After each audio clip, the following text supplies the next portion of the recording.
তিনটা শর্ত যদি আপনি পুরা করেন তওবায়, আপনাকে আল্লাহ শিশুর মতো নিষ্পাপ বানায় দিবে। কয়টা শর্ত বলবো? মনে রাখবেন। প্রথম শর্ত হচ্ছে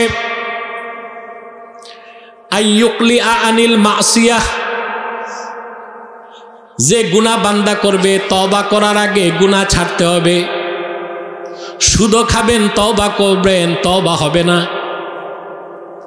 ঘুষ খাবেন তওবাও করবেন, তওবা হবে না। আরেকজনের ক্ষেত খামার দখল করে বসে আছেন আর চোখের পানি দিয়া দাড়ি ভিজায় ফেলবেন, তওবা হবে না। তওবার প্রথম শর্তই হচ্ছে যে গুনায় লিপ্ত আছেন সেই গুনাহ আপনাকে ছাড়তে হবে। প্রথম। 2 নাম্বার হচ্ছে আইয়ানদিমালিল মাসিয়াহ, সে যে গুনাহ করছে বিগতকালে এই জন্য আল্লাহর কাছে অনুশোচনা করবে। কি করবে? অনুশোচনার মানে কি গালে শুধু থাপ্পড় দিবেন? অনেকে তওবা করে এইভাবে। কথা বলেন, আপনারা কি ঘুমাচ্ছেন না শুনতেছেন? একদম জিম মারছেন কেন? মানুষ খুব বেশি বুঝলে চুপ থাকে, আবার একদম না বুঝলেও চুপ থাকে। আপনারা কোন পজিশনে? বেশি বুঝতেছেন না, মোটামুটি বুঝলেই হবে। আমাকে তো সজাগ রাখতে হবে। কথা বলেন, ঘুমাচ্ছেন না তো? টেস্ট করি, কে কে ঘুমান হাত উঠান।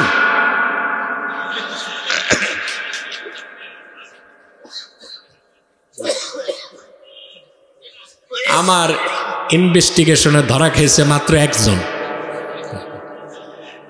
প্রিয় বন্ধুগণ, আমি এত রাতে বক্তব্য রাখি না। একে তো রাতে গ্রামে যাই না, প্রত্যন্ত অঞ্চলে যাই না, দিনে করি। এটা হচ্ছে ইসালে সব মাহফিল, এই জন্য আমি রাতে আসছি। আবার কালেকশনের কারণে আমাকে প্রায় তো 40-30 মিনিট বসতে হয়েছে, ঠিক না?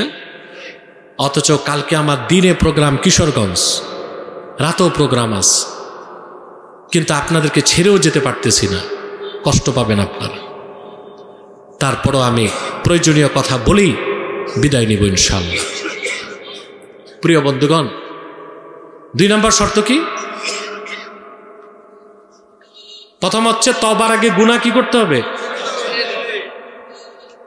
2 নম্বর হচ্ছে অনুশোচনা মানে থাপ্পড় দিবেন গালে। অনুশোচনার মানে হচ্ছে বিগতকালে যে গুনাহ করেছেন তার জন্য অন্তরে অনুতপ্ত হবেন। ইমাম রাজি তফসির কবিরে ফাতালাক্কা আদমু মির রাব্বিহি কালিমাত, এই আয়াতের ব্যাখ্যায় লিখেন, অনুশোচনা বান্দার অন্তরে হলো কি হলো না কেমনে বোঝা যাবে? তিনি বলেছেন, শুকনা কাঠের মধ্যে আগুন লাগলে যেমন ধোঁয়া বের হয়, তওবাকারীর অন্তরে তওবার আগুন যখন লেগে যায় তার চোখ থেকে অনবরত আল্লাহর ভয়তে পানি ঝরে। পানি যখন ঝরবে বুঝতে হবে অনুশোচনার আগুন লাগছে। সুবহানাল্লাহ। অনুশোচনার আগুনে চোখে যখন পানি আসে, এটার দাম কত জানেন? জমজমের পানির কত দাম? জমজমের পানি পান করলে বরকত হয়, রোগ বালাই চলে যায়, সুস্বাস্থ্য আল্লাহ দান করেন, গুনাহ মাফ হয় না। কিন্তু উম্মতে মুহাম্মাদির চোখের পানির ফোঁটা জমজমের পানির ফোঁটার চেয়ে 1,00,000 গুণ বেশি দামি। একটি মাছির চোখের সমান পানিও যদি তওবার অনুশোচনার আগুনে জ্বলার কারণে চোখ থেকে বের হয়, গণ্ডদেশ প্রবাহিত হবার সঙ্গে সঙ্গেই বিগত দিনের গুনাহ আল্লাহ মাফ করে দিবেন। আল্লাহু আকবার। আপনার সবচেয়ে বড় সৌভাগ্য, আপনি আল্লাহর হাবিবের উম্মত। চিন্তা নাই, তওবার দরজা খোলা আছে, কিন্তু তওবা আপনাকে করতে হবে শর্ত রক্ষা করে। কি করে? কয়টা শর্ত বললাম? 3টা বলছি। কয়টা? প্রথম হচ্ছে গুনাহ ছাড়া, 2 নাম্বার হচ্ছে অনুশোচনা, 3 নাম্বার শর্ত হচ্ছে আইয়াজামা আল্লা ইয়াউদা ফিহা আবাদা, কঠিন ভাবে আল্লাহর কাছে ওয়াদা করতে হবে যে গুনাহ ছাড়ছেন জিন্দেগিতে আর সেই গুনায় আপনি লিপ্ত হবেন না। এই 3 শর্তে তওবা হলে ওই তওবার নাম তওবায়ে নাসুহা। বলেন সুবহানাল্লাহ। বান্দা শুধু নিষ্পাপ হবে তাই না, গুনাহগুলো সব আল্লাহ তাআলা মোচন করে আমল নামা সওয়াবের দ্বারা পূর্ণ করে দিবে।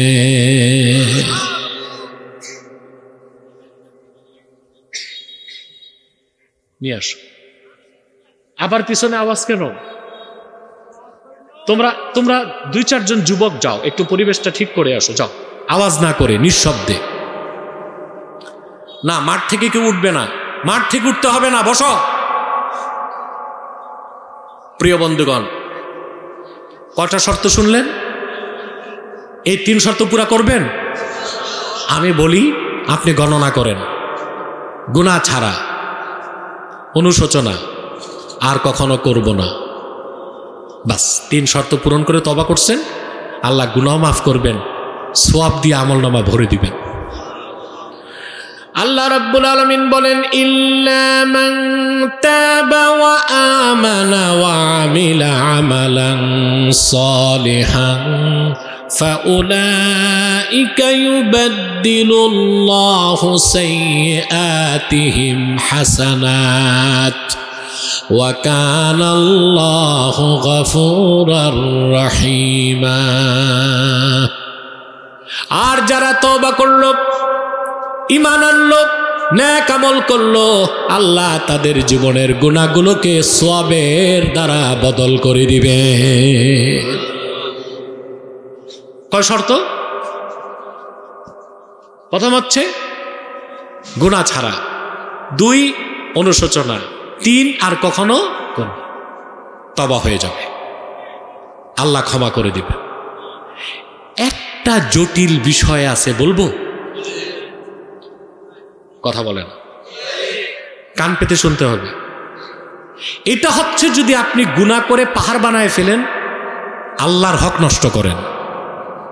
কিন্তু আপনি যদি বান্দার হক নষ্ট করেন, তাহলে 3 শর্তে হবে না, চতুর্থ আরেকটা শর্ত আছে। আরেকটা কি আছে? এইটা কঠিন কাজ। বান্দার হক বুঝেন? হাক্কুল ইবাদ, যে গুনাহের দ্বারা বান্দার হক নষ্ট হয়। সুদ খেলে কার হক নষ্ট হয়? জোরে বলতে হবে। লজ্জা পেলেন বলতে? সুদ খেলে কার হক নষ্ট হয়?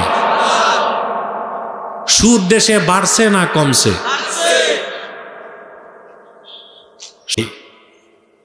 বহুত বেড়ে গেছে। এখন আর মৌলবী সাহেবরা সুদের বিরুদ্ধে ওয়াজও করে না, বুঝেন না? আগে খুব সুদের বিরুদ্ধে কথা বলতো, এখন আর সুদের বিরুদ্ধে ওয়াজ নাই, কারণ ওনারা সুদখোরের মুরিদ হয়ে গেছে। এইটা কেমন ধান্দাবাজি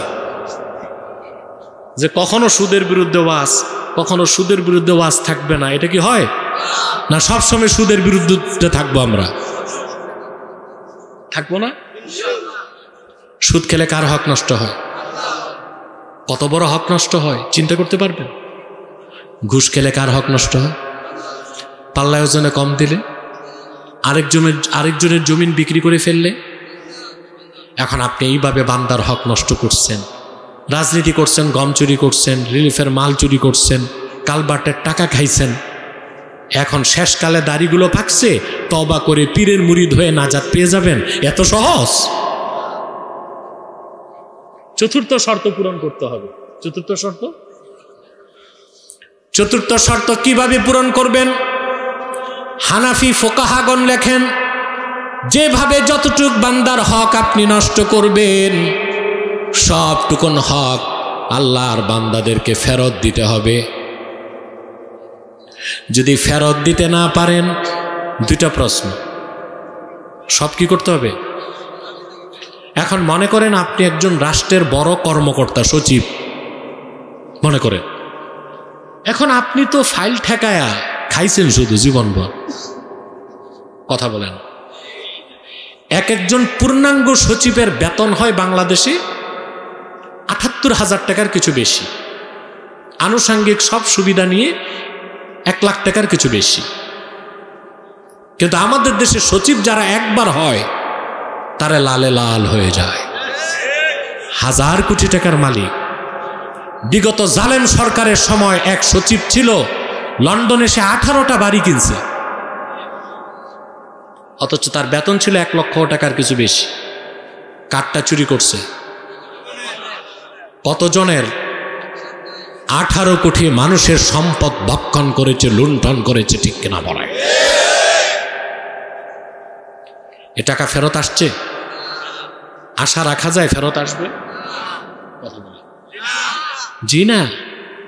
আমি 12 মাস আগে বলছি, টাকা যা চুরি হয়েছে, পার হয়েছে, এগুলো ফেরত আসবে না। ডায়েরিতে লিখে রাখতে পারেন, কারণ ছোট চোরেরা পাঠাইছে বড় চোরদের কাছে। বড় চোরদের আবার কলা কৌশল জানা আছে, আইনের ফাঁক ফোকরে কিভাবে ঠেকানো যায়। তাই হয়েছে না ঘটনা? প্রিয় বন্ধুগণ, বান্দার হক মারছেন আর আপনি যাকাত সদকা দিয়ে মাপ পেয়ে যাবেন? তা আপনি একজন সচিব, আপনি 10 বছর দুর্নীতি করে কোটি কোটি টাকা যে মারছেন, এটার হকদার 18 কোটি মানুষ। এখন এদেরকে ফেরত দেওয়া যাবে? কথা বলেন। আপনি যদি এখন সংবাদ সম্মেলন করে বলেন যে আমি এই খাতে এই পরিমাণ দুর্নীতি করছি, জনগণ আমাকে মাফ করেন, জনগণ মাফ করবে না, স্যান্ডেল দিবে।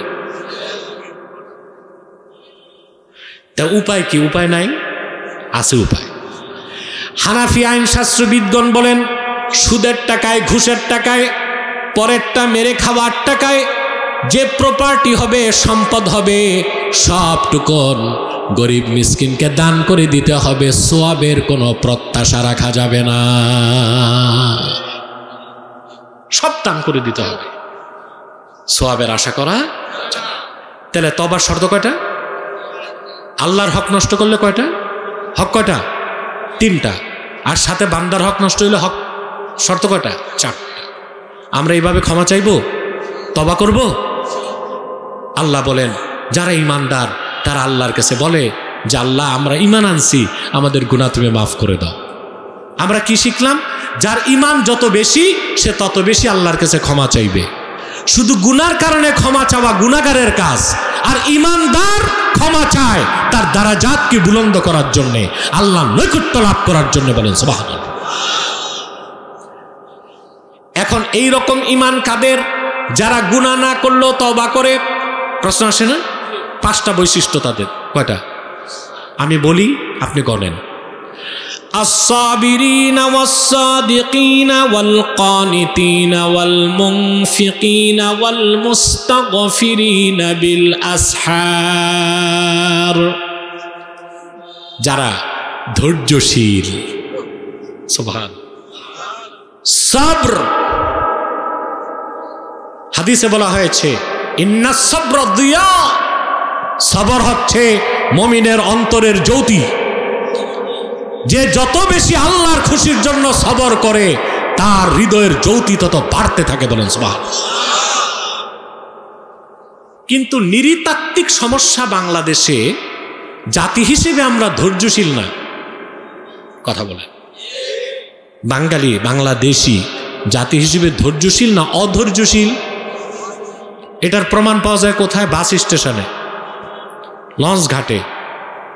কথা বলেন। আর আমাদের যে মোটো ধৈর্য নাই, তার প্রমাণ পাওয়া যায় বিরিয়ানির পোটলা বাটার সময়।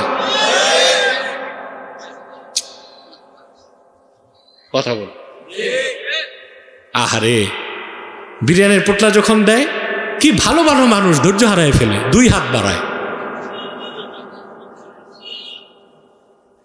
একজনের জন্য কয় পোটলা বরাদ্দ? এখন 2 পোটলা নিলে চুরি, 3 পোটলা নিলে ও তো ডাকাতি। তো সারাক্ষণ বসে ওয়াজ শুনে যে লাভ পান, বিরিয়ানি তাবাররুক নেওয়ার সময় চুরি করে সব গেছে। খাবার বেলায় বাঙালি ধৈর্য ধরতে পারে না। না, ধৈর্যশীলতা ছাড়া আল্লাহর প্রিয় পাত্র হওয়া যায় না। এখন ধৈর্য কি তাও তো বুঝি না। কেউ গালে একটা থাপ্পড় দিছে, আপনি হাত ধরে বলেন ভাই দুঃখ পাইছেন, কষ্ট লাগছে, তার একটা দেন, এই সবর নাকি? কথা বলে। সবরের তিনটা প্রকার। আল্লামা বাগাভী লেখেন ইন্নাস সাবরা আলা সালাসাতি আনওয়া আম্মাস সাবরু ফাহি আলা সালাসাতি আনওয়া। সবরের তিনটা স্তর আছে। কয়টা? আস-সাবরু আলা সালাসাতি আনওয়া। সবরের তিনটা ভাগ। কয়টা ভাগ? প্রথম হচ্ছে আস-সাবরু আলা তাআত। ইবাদত বন্দিগিতে নেক কাজে ধৈর্য লাগবে, কারণ যার ধৈর্য নাই সে আল্লাহর ইবাদত করতে পারে না। সবচেয়ে বেশি ধৈর্য লাগে নামাজে আর হজ করতে গেলে।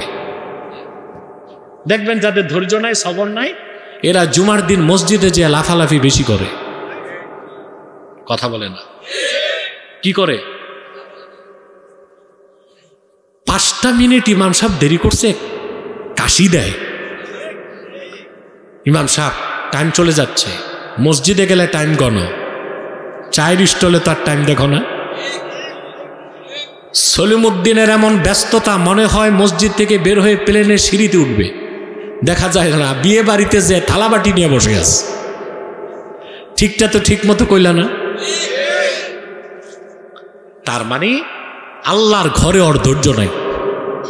আল্লাহর ঘরে নেতার বাড়ি যেয়ে বসে থাকবে 6 ঘন্টা, আল্লাহর ঘরে বসার ধৈর্য নাই। কারণ ইবাদত করতেও সবর লাগে। কি লাগে? ধৈর্য লাগে। সবচেয়ে বেশি সবর লাগে হজ করতে গেলে। কোথায়? সবচেয়ে কঠিন ইবাদত হজ। এই জন্য হজ করতে হবে জোয়ানকালে। আমাদের দেশে মানুষ 75, 76, 80 পার হইলে হজ করতে যায়। হজ দেরিতে করে কেন জানেন? টাকা থাকার পরও এখানে একটা গোমর আছে। আমি এটা আগে বুঝতাম না।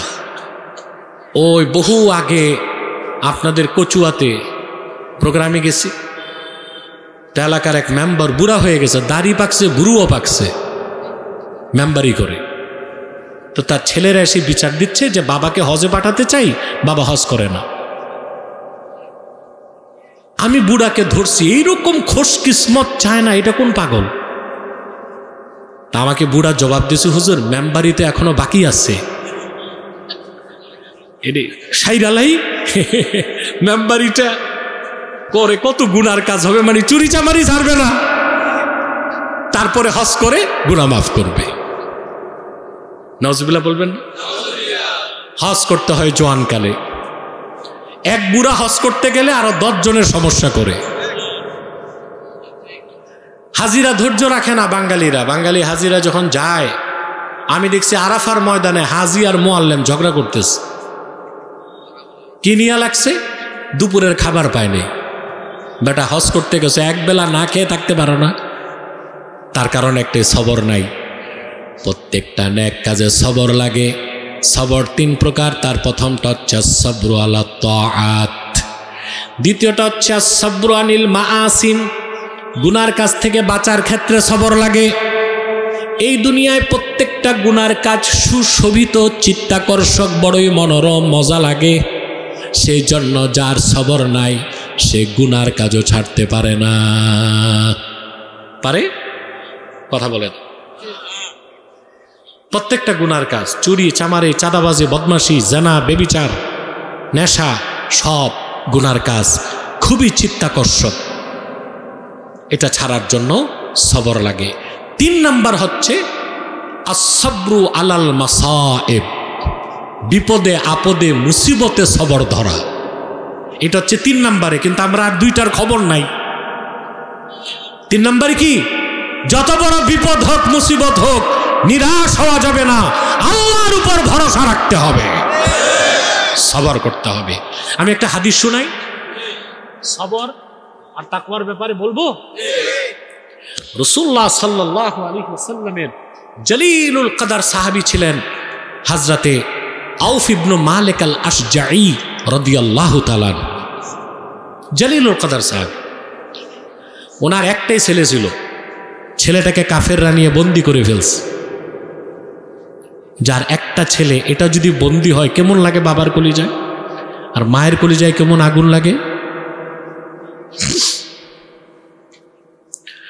সাহাবীর স্ত্রী সাহাবীকে বললেন, আপনি দ্রুত আল্লাহর হাবিব রাহমাতুল লিল আলামিনের কদমে চলে যান, অবশ্যই মুক্তির ব্যবস্থা হবে। বুক ভরা দুঃখ আর চক্ষু ভরা পানি নিয়ে আউফ ইবনে মালিক আল আশজাঈ আল্লাহর হাবিবের কদমে হাজির হয়ে গেলেন। শিকায়েত করলেন আল্লাহর হাবিবের কাছে, ইয়া রাসূলুল্লাহ, ইয়া হাবিবাল্লাহ, আমার একমাত্র কলিজার টুকরা সন্তানটাকে কাফেররা বন্দি করে ফেলেছে। সন্তান ছাড়া আমার কোনো উপায় নাই, আমাদের কোনো উপায় নাই। আল্লাহর হাবিব সাহাবীকে নির্দেশ করলেন, ইত্তাকিল্লাহা ওয়াসবির, তুমি আল্লাহকে ভয় করো, ধৈর্য ধারণ করো। ওয়া আমুরুকা ওয়া ইয়াহা আন তাস্তাকসিরা মিন কওলি লা হাওলা ওয়ালা কুওয়াতা ইল্লা বিল্লাহিল আলিয়্যিল আযীম। ধৈর্য ধরো, সবর করো, আল্লাহর উপর ভরসা রাখো। আর তোমাকেও তোমার স্ত্রীকে আমার নির্দেশ, সন্তান মুক্তির জন্যে অবিরত পড়তে থাকো একটা দোয়া, লা হাওলা ওয়ালা কুওয়াতা ইল্লা বিল্লাহিল আলিয়্যিল আযীম। এই দোয়াটা পড়বেন। এই দোয়াকে বলা হয়েছে কানজুম মিন কুনুজিল জান্নাহ। সুবহানাল্লাহ। এমন কোনো বিপদ নাই, বান্দার ঈমান যদি ঠিক থাকে এই দোয়া পড়বে আর বিপদ কাটবে না।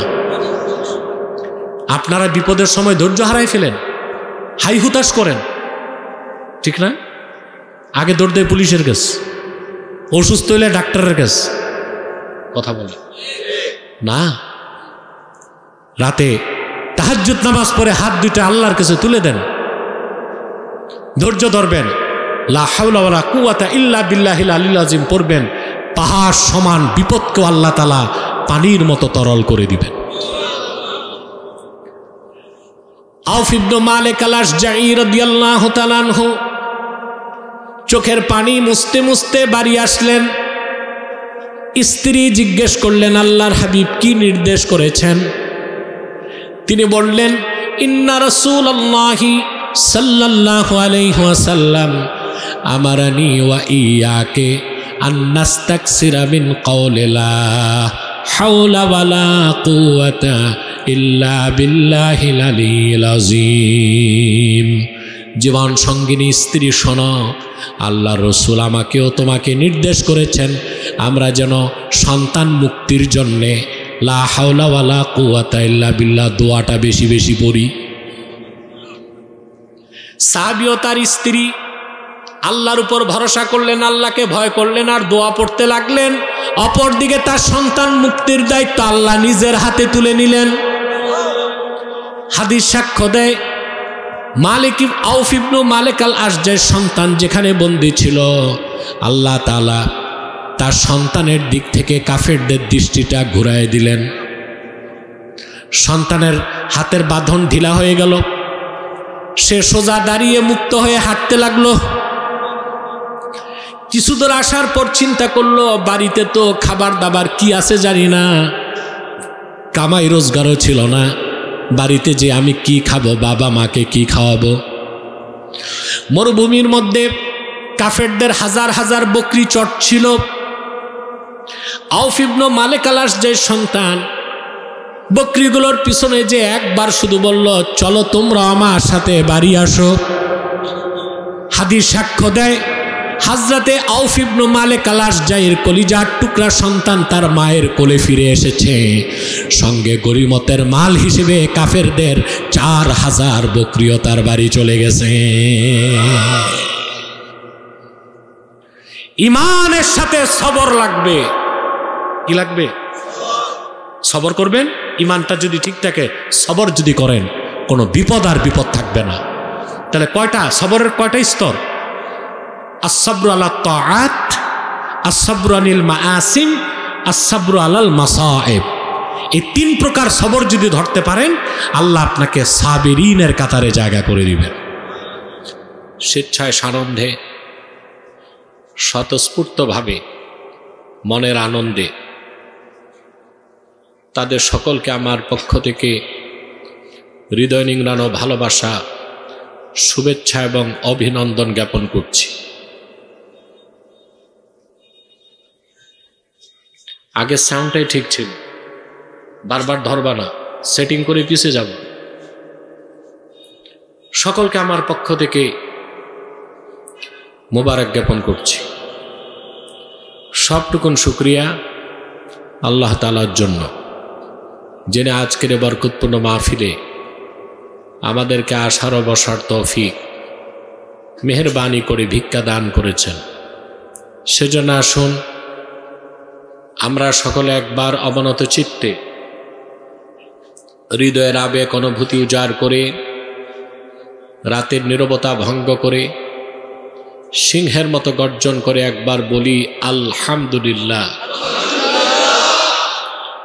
অগণিত অসংখ্য দরুদ ও সালাম আল্লাহর সৃষ্টির প্রধান আকর্ষণ, বিশ্বসভার সভাপতি, সকল নবী রাসূলগণের মাথার তাজ, শামসুল হিদায়াত, বদরুদ্দুজা, সৈয়দুস সাকালাইন, ইমামুল মুরসালিন, খাতামুন নবিয়্যিন আল মুরসালিন, আফতাবে নবুওয়াত, শাহনশাহে রিসালাত, সরকারে দো জাহাঁ, সুলতানুল মদিনা, নবিয়ুল আম্বিয়া, হুজুরে আকরম, নূরে মুজাসসাম, নূরুন আলা নূর, সৈয়দিনা হাবিবিনা শফিঈনা মাওলানা মুহাম্মদ সাল্লাল্লাহু আলাইহি ওয়াসাল্লামের উপর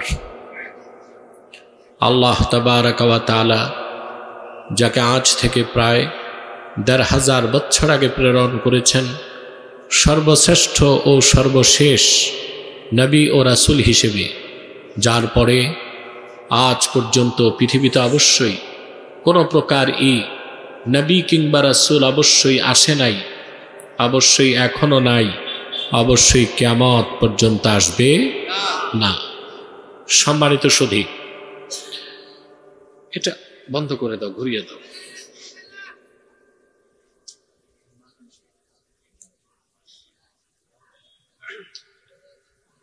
পিছনে হরেন আছে, এঙ্গেজ করো। আপনারা শুনতে পাচ্ছেন? ধৈর্য ধরো, ধৈর্য ধরো, আস্তে আস্তে ঠিক করো তুমি। প্রিয় বন্ধুগণ, আমি আজকে আপনাদের সামনে সূরা আল ইমরান থেকে 2টো আয়াত তেলাওয়াত করেছি। এই 2টো আয়াতকে কেন্দ্র করেই কিছু কথা আপনাদেরকে শোনাবো ইনশাআল্লাহ।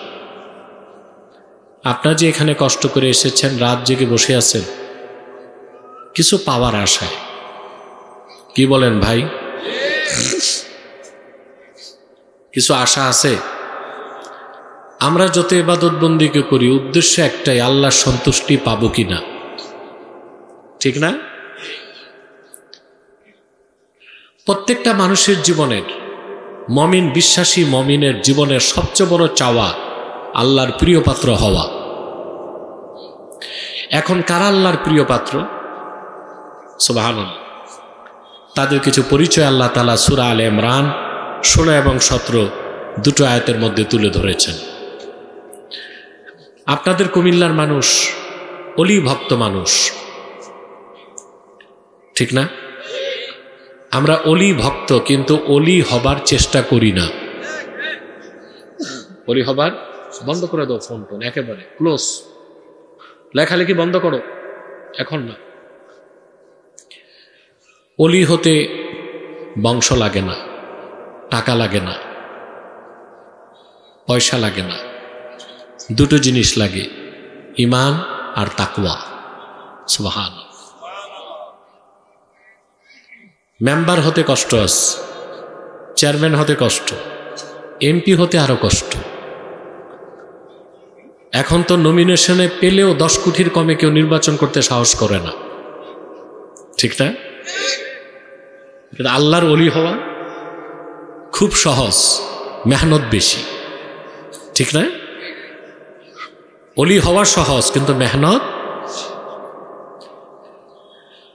আল্লামা ইবনে কাসির লেখেন, মান কানা মুমিনান তাকিয়া কানা লিল্লাহি ওয়ালিয়া। মুহাম্মদ সাল্লাল্লাহু আলাইহি সাল্লামের প্রত্যেক সেই উম্মত যার ঈমান আছে আর হৃদয়ে আল্লাহর ভয় আছে, সে লোকটাই আল্লাহর ওলি হয়ে গেছে। কটা জিনিস লাগবে? 2টা জিনিস, ঈমান এবং তাকওয়া। এখন এই তাকওয়াবান মানুষগুলো কিরকম হবে, তাদের চরিত্র কি, বৈশিষ্ট্য কি, ঈমান কিরকম, আখলাক কি, স্বভাব কি, এগুলো আল্লাহ আবার 2 আয়াতের মধ্যে উল্লেখ করছেন, 16 এবং 17 সূরা আলে ইমরান। আল্লাহ রাব্বুল আলামিন বলেন, আল্লাযীনা ইয়াকুলুনা রাব্বানা ইন্নানা আমান্না ফাগফির লানা যুনুবানা ওয়া কিনা আযাবান নার। যারা প্রকৃত মুমিন, বিশ্বাসী, ঈমানদার, তারা আল্লাহর কাছে বলে, হে আমাদের আল্লাহ, হে আমাদের রব, আমরা ঈমান এনেছি, তুমি আমাদের জিন্দেগীর গুনাহগুলো মাফ করে দাও আর আমাদেরকে জাহান্নামের আগুন থেকে বাঁচাও। সুবহানাল্লাহ বলবেন না? আমাদের গুনাহ মাফ করো আর জাহান্নাম থেকে বাঁচাও। সুবহানাল্লাহ। এই লোকগুলোর বৈশিষ্ট্য কি? الصابرين والصادقين والقانتين والمنفقين والمستغفرين بالأسحار। সুবহানাল্লাহ। যারা ধৈর্যশীল, যারা সত্যবাদী, যারা তাদের রবের ইবাদতে প্রচণ্ড বিনয়ী, যারা আল্লাহর খুশির জন্য খরচ করে, আর যারা শেষ রাতে আত্মসমর্পণ করে আল্লাহর কাছে ক্ষমা চায়, কান্নাকাটি করে, বলেন সুবহানাল্লাহ। সব মোবাইল বন্ধ, আনিস মোবাইল বন্ধ করে দেন, সব বন্ধ করুন, ভিডিও করেন কিন্তু মোবাইল চালাবেন না। কিছু লোক গেটে দাঁড়ায় আছে, ওখানে বিছানা দেন, আর দাঁড়িয়ে থাকলেও কথা বলা যাবে না, এটা মাহফিল, আদব রক্ষা করতে হবে। আদব রক্ষা করবেন, কথা বলেন। নেক নিয়ত করে বসছেন না? নিয়ত ঠিক আছে? আমরা কিছুক্ষণ পর মুনাজাত করে গুনাহ মাফ করে বাড়ি যাব। সবাই নিয়ত করতে পারি? আমরা নিয়ত করছি কিছুক্ষণ পরে আজকের মুনাজাত করে গুনাহ মাফ করে নিষ্পাপ বেহেশতি আল্লাহওয়ালা হয়ে বাড়ি যেতে চাই। কারা কারা হাত তুলে আল্লাহ তাআলাকে দেখা? হাত লম্বা করেন। আল্লাহ কবুল করুক, আল্লাহ মঞ্জুর করুক। তাহলে বন্ধুগণ, এই যে আল্লাহ তার পেয়ারা বান্দাদের কথা বললেন, ঠিক না? এরাই তো আল্লাহর ওলি। সুবহানাল্লাহ। তো এই বৈশিষ্ট্য গুণগুলো অর্জন করে আমরাও কি আল্লাহর ওলি হতে পারি? কথা বলেন। আল্লাহর ওলি, আল্লাহর প্রিয় পাত্র, সুবহানাল্লাহ, তাদের জন্যই দুনিয়ায় সম্মান, আখেরাতে জান্নাত। দুনিয়াতে তাদের কোনো চিন্তা নাই, ভয় নাই, কিচ্ছু নাই, টেনশন নাই। আল্লাহ এটাও বলে দিয়েছেন, আলা ইন্না আউলিয়া আল্লাহি লা খাউফুন আলাইহিম ওয়া লা হুম ইয়াহজানুন। সাবধান জেনে রেখো, নিশ্চয়ই যারা আল্লাহর ওয়ালি তাদের কোনো ভয় নাই, তাদের কোনো চিন্তা নাই। ভয়ও নাই, চিন্তাও নাই। যে যত বড় কাফের তার তত বেশি ভয়, যে যত বড় মমিন সে তত নির্ভয়। কারণ মমিন তো আল্লাহ ছাড়া কাউকে ভয় পায় না। আর যে আল্লাহকে ভয় পায় না, ও সব কিছু ভয় পায়। সাপ, বাঘ, বিচ্ছু তেলাপোকাও ভয় পায়, ব্যাং দেখলেও লাভ দেয়, ঠিক কিনা? যে আল্লাহকে ভয় পায় ও আর কোনো কিছুকে ভয় পায় না। আর আল্লাহকে যে ভয় পায় না সে সব কিছু ভয় পায়। সে কাপুরুষ হয়, তার বুকে সাহস থাকে না, সে চিন্তিত হয়, সে ভীত হয়, সে কাপুরুষ হয়, সত্য বলার সাহস তার থাকে না, সত্যের পক্ষে অবস্থান নেওয়ার সাহসও তার হয় না। তাহলে আল্লাহর প্রিয় বান্দা যারা, তাদের কথা আল্লাহ বলেন, الذين يقولون ربنا إننا آمنا فاغفر لنا ذنوبنا وقنا عذاب النار। যারা প্রকৃত ঈমানদার, আল্লাহর পরিচয় যারা পেয়েছে, আল্লাহর আজমতের কথা, জালালাতের কথা, আজমতের কথা যাদের হৃদয়ে আছে, পরিপূর্ণ ঈমানদার, তারা আল্লাহকে ডেকে বলে, হে আমাদের রব, আমরা ঈমান এনেছি, আমাদের গুনাহগুলো মাফ করে দাও, জাহান্নামের আগুন থেকে বাঁচাও। আপনারা কি কবরস্থানে আছেন? তাই তো মনে হচ্ছে, না মাহফিলে আছেন? এতটা ড্যাম হয়ে গেলেন, ব্যাপার কি? পুরুষের কণ্ঠে বলেন সুবহানাল্লাহ। এরকম আওয়াজ চাই, থাকবে? এখন আল্লাহ যে ক্ষমা চাওয়ার কথা বলেছেন, যারা আল্লাহর কাছে ক্ষমা চায়, গুনাহগারদের কথা বলেন নাই, ঈমানদারদের কথা বলছেন। সুবহানাল্লাহ। আমাদের একটা ধারণা, গুনাহ করলেই ক্ষমা চাইতে হয়, ঠিক না ভাই? আবার বলছি, আমাদের ধারণা যে গুনাহ করলে না ক্ষমা চাইব, যার গুনাহ নাই সে ক্ষমা চাইবে কেন? বিষয়টা এমন নয়, বিষয়টা এমন নয়। মনোযোগ দিয়ে শোনেন, কাফেরের ক্ষমা মুমিনের ক্ষমা এক নয়, মুমিনদের ক্ষমা আবরারদের ক্ষমা এক নয়, আবরারদের ক্ষমা মুকাররাবুনদের ক্ষমা এক নয়, মুকাররাবুনদের ক্ষমা আর পূর্বের নবীদের ক্ষমা এক নয়, আর পূর্বের নবীদের ক্ষমা আর ১৫০০ বছর আগে আমার নূর নবী আল্লাহর কাছে ক্ষমা চাইতেন, সেটা এক বিষয় নয়। গুনাহ করলেও ক্ষমা চাইতে হবে, আবার গুনাহ নাই, ঈমান যত বাড়বে তত বেশি ক্ষমা চাইতে হবে। সুবহানাল্লাহ। ঈমান যত বাড়বে তত বেশি ক্ষমা চাইতে হবে। তার মানে হচ্ছে, যার ঈমান যত বেশি বাড়বে, আল্লাহর মারিফত যত বেশি বান্দার অন্তরে আসবে, আল্লাহর পরিচয় যত বেশি পাবে, তত বেশি বান্দা আল্লাহর কাছে ক্ষমা চেয়ে আত্মসমর্পণ করবে। কারণ বান্দা যত ক্ষমা চায় আল্লাহ তত খুশি হন। ক্ষমা চাইলে আল্লাহ গুনাহ মাফ করেন, দরজা বাড়ায় দেন, পছন্দ করেন, কাছে টেনে নেন। সুবহানাল্লাহ। আমি একটা দৃষ্টান্ত দিচ্ছি আপনাদেরকে। আদম আলাইহিস সালাম আল্লাহর একটা হুকুম মানতে পারেন নাই, ঠিক না ভাই? কথা বলেন। এই স্পিকার দুটা চলে কই? চলে আওয়াজ কই স্পিকারে? আদম আলাইহিস সালাম আল্লাহর কয়টা হুকুম লঙ্ঘন করছেন? আর ইবলিস সেও আল্লাহর কয়টা হুকুম লঙ্ঘন করছে? দুজনই একটা একটা হুকুম অমান্য করছে। আদম আলাইহিস সালাম ভুল করলেন, ধরলেন ক্ষমার পথ, আদমকে আল্লাহ মাফ করে খলিফাতুল্লাহ বানায় দিলেন। আর পাপিষ্ঠ ইবলিস ভুল করার পর ক্ষমার পথ ধরে নাই, অহংকারের পথ ধরেছে, তার উপর আল্লাহ লানতের তখতা ওয়াজিব হয়ে গেছে। ক্ষমা চাইলে আল্লাহ খুশি হন। ক্ষমা চাওয়া আদমের উত্তরসূরিদের কাজ, আর ভুল করার পর ক্ষমা না চাওয়া ইবলিসের উত্তরসূরিদের কাজ।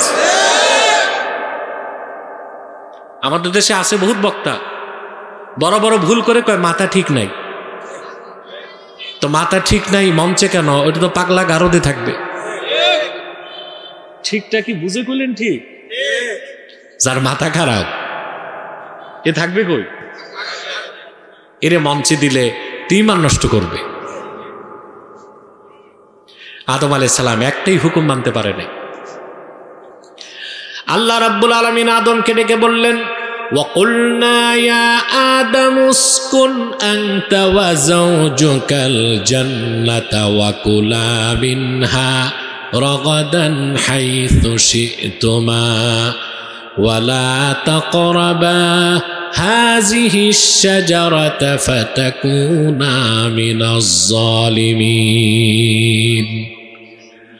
আল্লাহ রাব্বুল আলামিন ডেকে বললেন, ওহে আদম,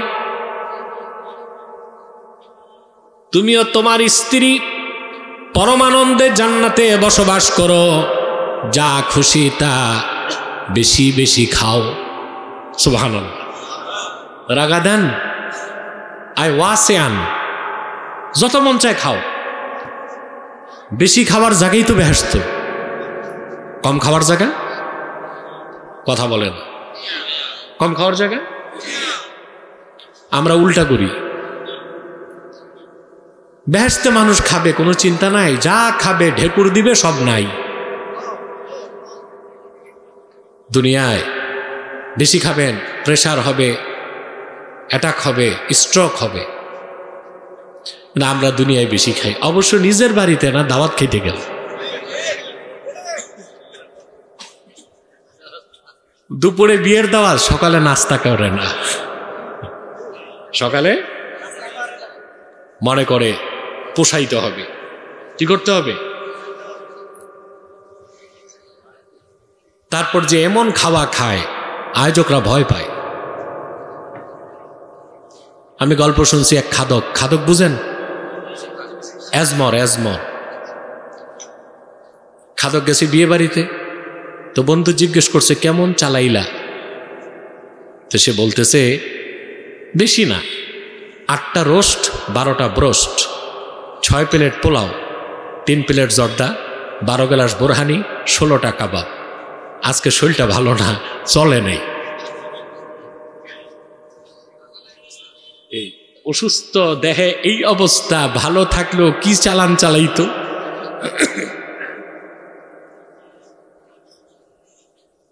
প্রিয় বন্ধুগণ, আদমকে আল্লাহ বললেন, তুমি তোমার স্ত্রী বেহেশতে ঘুরো, রাজত্ব দিলাম, যা খুশি থা মন ভরে খাও। ওয়ালা তাকরাবা হাযিহি শাজারা, শুধু এই একটা বৃক্ষের কাছেও যাবা না। এই একটাই হুকুম না? শয়তানের প্ররোচনায় হযরতে আদম তিনি গন্ধম খেলেন। সেই জন্য আবার আমরা হযরত আদমকে পাপী বলতে পারবো না, দোষীও বলতে, কারণ তিনি নবী ছিলেন। নবীদের ভুল ধরা যায় না, নবীগণ নিষ্পাপ ছিলেন। সুবহানাল্লাহ। এই আকীদা অবিশ্বাস করলে ঈমান থাকবে? আহলুস সুন্নাহ ওয়াল জামাতের সমস্ত ইমাম একমত, আল আম্বিয়াউ মুনাজ্জাহুনা মিনাল কাবাইরি ওয়াস সাগায়ের, সমস্ত নবীগণ কবিরা সগীরা সকল গুনাহ থেকে পবিত্র ছিলেন। এই আকীদার নাম আকীদা ইসমতে আম্বিয়া। ইসমতে, নবীগণ নিষ্পাপ, নবীগণ নিষ্পাপ ছিলেন। এটা যে অস্বীকার করবে সে মুসলমানের কাতারে থাকতে পারবে না। কথাটা আমার না, ফখরুদ্দিন রাজি বলছেন, ইমাম রাজি।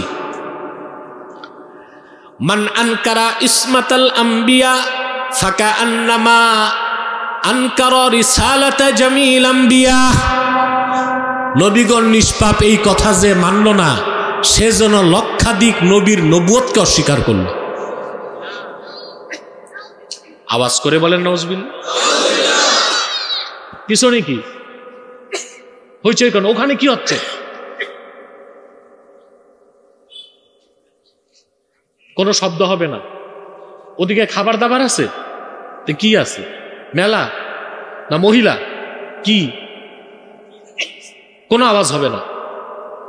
যা দাঁড়িয়ে আছেন দাঁড়িয়ে থাকুন, মনোযোগ দিয়ে কথা শোনেন, আমাকে ডিস্টার্ব করা যাবে না, বুঝতে পারছেন? নবীগণ নিষ্পাপ ছিলেন, তাদের দোষ ধরা যাবে না। আদম আলাইহিস সালাম ভুল করছেন, এটা আল্লাহ বলছেন। আমাদের বলতে হলে বলতে হবে আল্লাহ বলছেন, তিনি ভুল করছেন। কি বলতে হবে? সুবহানাল্লাহ। আচ্ছা ভাই, বাপ যদি দোষও করে সন্তান তার দোষ গাইতে পারে? আদম তো বাপ আমাদের, তো বাপের দোষ ধরা ভালো সন্তানের কাজ না কুলাঙ্গারের কাজ? আদম আলাইহিস সালাম ভুল করলেন, আল্লাহ বেহেশত থেকে তাকে বহিষ্কার করলেন, স্বামী স্ত্রী দুইজনকে নামাই দিলেন। হযরতে আদম দুনিয়ায় এসে ক্ষমার পথ ধরলেন। সুবহানাল্লাহ। তাফসীর খাজেন সাক্ষ্য দেয়, লাম ইয়ারফা রাসাহু ইলাস সামা হায়াআম মিনাল্লাহ। হযরতে আদম একটা ভুলের কারণে দুনিয়ায় নামার পরে আল্লাহকে এত বেশি লজ্জা পাইছেন, 300 বছর আকাশের দিকে তাকান নাই। কত বছর? আকাশ কি তাকান নাই, এত লজ্জা পাইছেন একটা ভুল করার কারণে। শত শত বছর কান্না করলেন। একটি বর্ণনায় 360 বছর, আরেক বর্ণনায় 460 বছর, আরেক বর্ণনায় 600 বছর, আমরা বলবো শত শত বছর। তাহলে কোন রেওয়ায়েত আর বাদ যাবে না। শত শত বছর তওবা করলেন, ক্ষমা চাইলেন, কোনো জবাব নাই। হঠাৎ হযরত আদমের মনে পড়ল জান্নাতের কথা। তিনি যখন বেহেশতে আমার আল্লাহকে সাজদা করেছেন, সাজদা থেকে মাথা তুলে আমার আল্লাহর আরশে আজিমে আল্লাহ নামের সঙ্গে নূর নবীজি মুহাম্মদ সাল্লাল্লাহু আলাইহি ওয়াসাল্লামের নাম লেখা দেখেছেন। এই ব্যাপারে রাওয়ায়াত আসছে, সহিহ রাওয়ায়াত অনেক, 5টা বিশুদ্ধ সনদে হাদিস পাওয়া যায়। কয়টা? তো যে কোনো বিষয়ে একটা সহিহ হাদিস যথেষ্ট কি না? আরে কথা কও, যথেষ্ট? অসংখ্য রাওয়ায়াতে পাওয়া যায়। মুআজাম তাবারানীতে হাদিস এসেছে, মুস্তাদরাক আলা সাহিহাইনে এসেছে, খাসায়েস কোবরাতে এসেছে, মাওয়াহিবুল লাদুনিয়াতে এসেছে, শারহুল মাওয়াহিবে এসেছে। একদম বিশুদ্ধ সনদে 5টা রাওয়ায়াত পাওয়া যায়। আমি একটা বর্ণনা শোনাচ্ছি উমদাতুল কারি শারহু সহিহুল বুখারী থেকে। বদরুদ্দিন আইনি নকল করেন, ইন্না আদামা রাআ ইসমা মুহাম্মাদিন সাল্লাল্লাহু আলাইহি ওয়াসাল্লাম মাকতুবান ফিল আরশ। হযরতে আদম সাজদা থেকে মাথা তুলে আমার আল্লাহর আরশে আজিমে আল্লাহর নামের সঙ্গে তার হাবিব মুহাম্মদ সাল্লাল্লাহু আলাইহি ওয়াসাল্লামের নাম লেখা দেখেছেন। তিনি বুঝতে পেরেছিলেন আল্লাহর সবচেয়ে প্রিয় ওনার হাবিব মুহাম্মদ সাল্লাল্লাহু আলাইহি ওয়াসাল্লাম। দুনিয়ায় তওবা কবুল হয় না, তিনি ভাবছেন এবার আমি আল্লাহর হাবিবের ওসিলা ধরে আল্লাহর কাছে চাই।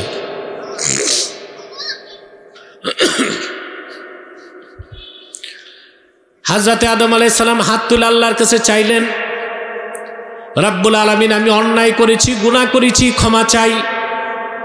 তোমার আখিরি নবী মুহাম্মদ সাল্লাল্লাহু আলাইহি সাল্লামের ওসিলায় আমাকে মাফ করে দাও। শত শত বছর জবাব আসে না, এবার জবাব চলে আসলো। আল্লাহ ডেকে বললেন, ইয়া আদম কাইফা আরাফতা মুহাম্মাদা সাল্লাল্লাহু আলাইহি ওয়াসাল্লাম। ওরে আদম, আমার হাবিব মুহাম্মদ সাল্লাল্লাহু আলাইহি ওয়াসাল্লামকে কেমন করে চিনতে পেরেছ? এখনো তো দুনিয়ায় পাঠাই নাই। তিনি বললেন, রব্বুল আলামিন, যখন আমি দেখেছি আরশে আজিমে সাজদা থেকে মাথা তুলেছি জান্নাতে, তোমার আরশে আজিমে দেখেছি তোমার নামের সঙ্গে তোমার হাবিবের নাম লেখা আছে। আমি বুঝতে পেরেছি তোমার কাছে সবচেয়ে প্রিয় মুহাম্মদ সাল্লাল্লাহু আলাইহি ওয়াসাল্লাম। আল্লাহ জবাব দিলেন, ঠিকই বলেছ আদম, আমার সবচেয়ে প্রিয় হচ্ছেন আমার হাবিব মুহাম্মদ সাল্লাল্লাহু আলাইহি ওয়াসাল্লাম। ওনার খাতিরে আমি আল্লাহ তোমারে মাফ করে দিলাম, তোমার গুনাহ মাফ হয়ে গেল। শুধু তাই নয়, আব্দুল্লাহ আদমকে আল্লাহ নবিউল্লাহ বানায় দিলেন, আল্লাহ তারে খলিফাতুল্লাহর মর্যাদা দিয়ে দিলেন। ক্ষমার পথ ধরছে, কিসের পথ? তওবার পথ। পক্ষান্তরী ইবলিস বহিষ্কার হল, পৃথিবীতে এসে সে অহংকারের পথ ধরল। সেও কয়টা হুকুম অমান্য করছিল? আল্লাহ তাআলা নির্দেশ করেছিলেন উসজুদু লি আদামা ফাসাজাদু ইল্লা ইবলিস আবা ওয়াস্তাকবারা ওয়া কানা মিনাল কাফিরিন। আল্লাহ ডেকে বলেছিলেন তোমরা আদমকে সাজদা করো, সবাই করলো, শুধু করলো না ইবলিস। শুধু করলো না, কথা বুঝতেছেন?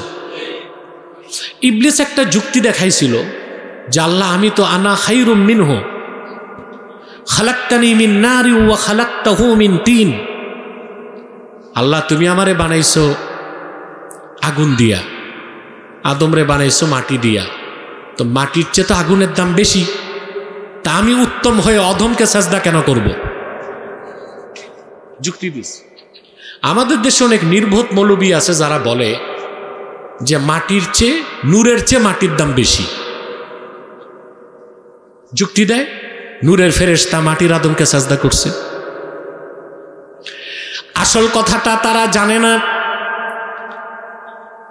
মাটি দিয়া বানানোর কারণে আদমের দাম বাড়ে নাই। মাটি দিয়ে আল্লাহ শুধু মানুষ বানাইছেন না পশু পাখিও বানাইছেন? কথা বলেন। এখন কোন পাগল বলবে যে ফেরেশতার চেয়ে পশু পাখির দাম বেশি? তা আদম কি মাটি দিয়া বানানোর কারণেই দাম বাড়ছে না অন্য কারণ ছিল? দুইটা বর্ণনা পাওয়া যায়। একটি বর্ণনায় ফেরেশতারা মাটি দিয়া বানাবার কারণে আদমকে সাজদা করে নাই, আদম ছিল তাদের কেবলা, আদমের কপালে ছিল নূরে মোহাম্মদী। নূরের ফেরেশতারা আরো বড় নূরকে সাজদা করেছে, আদম ছিল কেবলা। কিংবা ফেরেশতারা আদমকে যে সাজদা করেছিল সেটা ছিল সাজদাতুত তাহিয়া, মাটি দিয়া বানাবার কারণে সাজদা করে নাই। আদমকে আল্লাহ ইলম দান করেছিলেন, এলেমটাও নূর। নূরের ফেরেশতারা নূরকেই তাজিম করেছে, মাটিকে তাজিম করে নাই। ঠিক না? বুঝতে হবে, আল্লাহ বুঝ দেখ। বলেন আল্লাহ আমিন। এরা দাঁড়ায় আছে কেন? বিছনা নাই তো? পর্যাপ্ত বিছনা আনলেই তো হতো। এমনি মাঠ ছোট, এরপরে পার্টিশন, এরপরে আবার একটা মাঠ, এভাবে কি মানুষ ওখানে বসবে নাকি?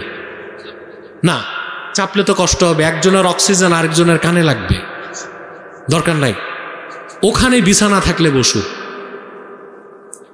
সম্মানিত সুধী, কথা শুনতেছেন? ইবলিস অহংকার করল, ক্ষমা চাইল না। আল্লাহ তাকে অপশন দিছিলেন তওবার, সে বলছে না, আমি আখেরাতে শাস্তি চাই, দুনিয়াতে আমার হায়াতটা লম্বা করে দাও। আল্লাহ তার কথা মঞ্জুর করছেন, কিন্তু সে তওবার পথ ধরল না। আবা ওয়াস্তাকবার, অস্বীকার করলো, অহংকার করলো। ওয়া কানা মিনাল কাফিরিন, কাফেরদের দলভুক্ত হয়ে গেল সে। তাহলে কি এই কথা বোঝা যায় ভুল করার পর ক্ষমা চাওয়া আদমের উত্তরসূরিদের কাজ, আর ভুল করার পর অহংকার করে ক্ষমা না চাওয়া ইবলিসের উত্তরসূরিদের কাজ? ভুল তো ভুল, ভুলটা তো স্বীকার করতে হবে। যে পর্যায়ের ভুল ওই পর্যায়ের তওবা। প্রকাশ্যে কুফর করলে প্রকাশ্যে তওবা। এখন মৌলবী একটাই বোকা না, সাথে আরো মৌলবীগুলো বোকা। কোরআনে কিসে বলে মাথাটা খারাপ। আচ্ছা ভাই, পাইলটের যদি মাথা খারাপ হয় প্লেন চলবে না ক্রাশ হবে? ডাক্তার যদি মাথা খারাপ হয়? আমি এক ডাক্তারের ইতিহাস জানি, খুব বড় ডাক্তার ছিল, দেশ স্বাধীনের পর ফ্রান্স থেকে FRCS করে আসছে, কিন্তু বদ অভ্যাস ছিল, মদ পান করত। কি করত? মাঝে মধ্যে মাতাল অবস্থায় রুগীও দেখত। তো ভালো মতো মট্টত খেয়ে বসছে, রুগী আসছে, প্রেসক্রিপশনে লিখে দিয়েছে 4 ব্যাগ সিমেন্টস, 4 বস্তা সিমেন্ট।